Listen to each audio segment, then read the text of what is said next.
मृत्यु हम सबके जीवन का एक परम सत्य है, यानी जिसने भी इस धरती पर जन्म लिया है उस प्राणी को कभी ना कभी एक दिन अवश्य ही इस धरती को छोड़कर जाना पड़ेगा।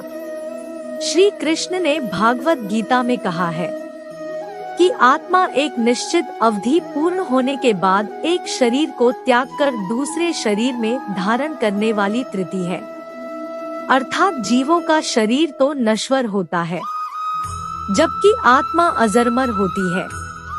दोस्तों, अब आप ये सोच रहे होंगे, अगर आत्मा अमर है तो किसी की मौत या फिर शरीर के नष्ट हो जाने के बाद आत्मा का क्या होता है? तो दोस्तों, मैं आपको बता दूं कि मरने के बाद आत्मा के साथ क्या होता है। इसका वर्णन हिंदुओं के पवित्र पुराणों में एक गरुड़ पुराण में मिलता है, जिसमें ये भी बताया गया है कि मृत्यु के कितने दिनों बाद आत्मा यमलोक पहुंचती है और रास्ते में उस आत्मा को किस किस प्रकार की समस्याओं का सामना करना पड़ता है। हिंदू धर्म के गरुड़ पुराण में कथा के अनुसार एक दिन भगवान विष्णु के प्रिय सेवक और उनके वाहन गरुड़ जब भगवान विष्णु से पूछते हैं कि हे श्री हरि, मैं ये जानना चाहता हूँ कि जब इंसान की मृत्यु हो जाती है तब मृत्यु के बाद उस प्राणी के साथ आत्मा का क्या होता है और उस प्राणी के जीवात्मा कितने दिन के बाद यमलोक पहुंचती है। तब भगवान विष्णु अपने वाहन गरुड़ से कहते हैं कि हे गरुड़, जब कोई जीव अपना शरीर त्यागता है यानी उसकी मृत्यु होती है तो उस जीव की आत्मा 47 दिनों के बाद यमलोक पहुंचती है और इन 47 दिनों के अंदर उस जीव की आत्मा कई प्रकार की दुखों और यातनाओं को सहकर गुजारना पड़ता है।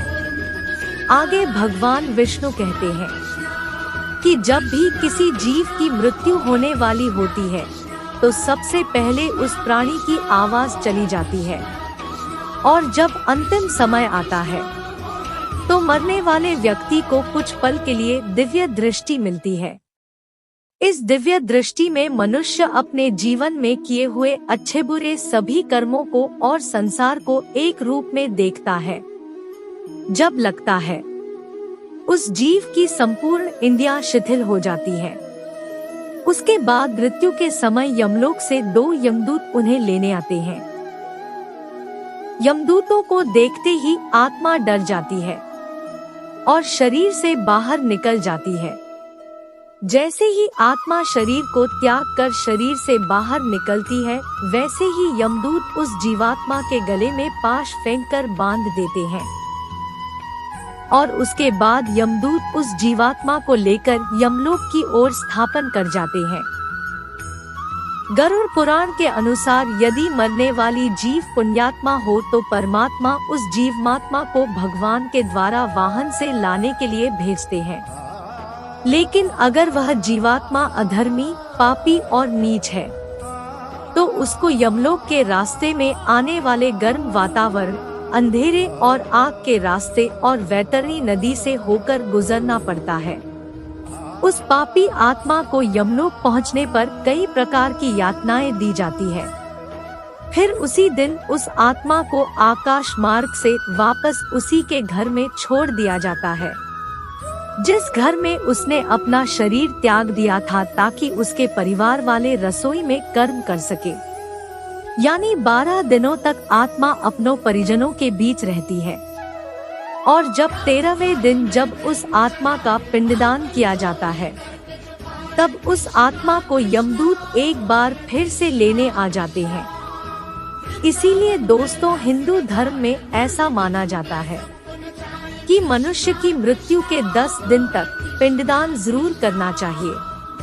पिंडदान से सूक्ष्म शरीर को चलने की शक्ति मिलती है। फिर भी इसके बाद आत्मा का यमलोक तक का सफर कठिन होता है। उसके बाद शुरू होता है वैतरणी नदी को पार करने की यात्रा।